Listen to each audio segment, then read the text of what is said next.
Þetta bara ekki rétt þegar að þetta fyrirtæki sem að fara að reka þetta gagnaver suður með sjó sé í stórum hluta í eigum eða stærstum hluta í eigum Björgólfs Thors. Vegna þess að Novator þarna minnihluta eigandi, var inn í þessu verkefni frá upphafi eins og kveðið á í þessum samningi og því frumvarpi sem liggur fyrir þinginu að þá verður aukið hlutafé núna á næstunni í þessu félagi þannig að sá hlutur mun minnka enn. Stóra máli þetta, við erum að fá inn hér fjárfestingu í gagnaverum sem að býður upp á gríðarleg tækifæri fyrir okkur Íslendinga. Þetta verður allt í allt um $700 milljónir og það stóra málið. Hver saga þessa fyrirtækis að það ekki stærsta málið í mínum huga núna, heldur að mikill meirihluti eignarhaldsins í þessu verði í höndum erlendra aðila sem kunna að reka gagnaver þannig að við getum rutt brautina fyrir þeim iðnaði hér á landi. En það breytir því ekki eins og staðan núna, þá samkvæmt upplýsingum frá Verne Holding, þá á Novator í kringum 40% í fyrirtækinu þegar þú skrifar undir fjárfestingarsamninginn og hann felur í sér skattaafslátt og afslátt af reglum og öðrum gjöldum.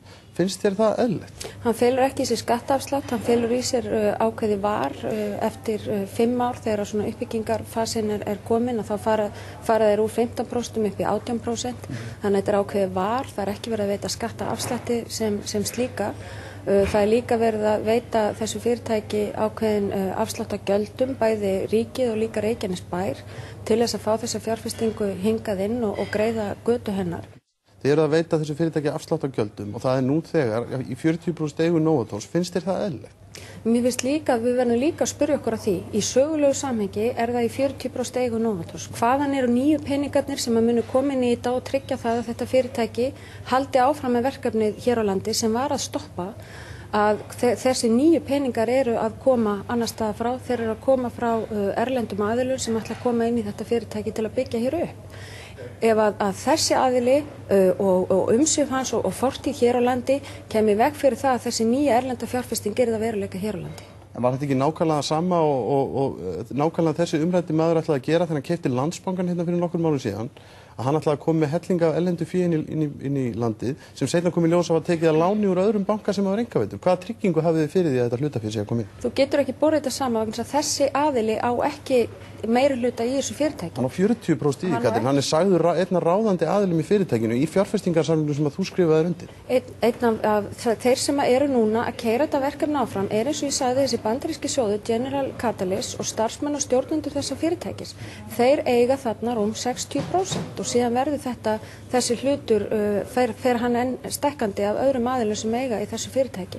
Og við þurfum að ákveða það, ætlum við að láta þessa fjárfestingu og þessa aðila fara forgörðum, opna ekki fyrir það að það kæmi þá nýjir aðilar að þessu borði vegna þess að það þarf nýtt fjármagn inn í þetta verkefni til að það geti orðið að veruleika. Það það sem við erum að tala um. Það að opna fyrir nýju fjármagni þannig inn og það alveg öruggt. Það alveg öruggt að það verður ekki Novator sem kemur inn með það fjármagn. Hafið þið tryggingu fyrir því? Þetta mun allt skýrast í meðförum þingsins. Hafið þið einhverja tryggingu fyrir því að Novator sé ekki að vera stóra aðila þrátt fyrir það sem sagt?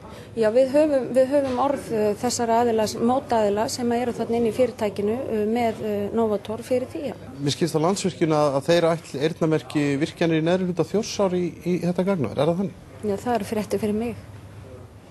Það er ekki þannig. Hvaðan á orkan að koma? Það eru til dæmis þeir hafa þegar tryggt sér. Það til í kerfinu hjá Landsvirkjun eða í landsnetinu eru til á vegu Landsvirkjunar nokkru 10 megavatta. Ég veit að 25 hafa þegar verið lofaðir þessu verkefni. Þetta mun taka nokkur ári að byggjast upp og 25 megavatt eru fleikið nóg til að byrja með.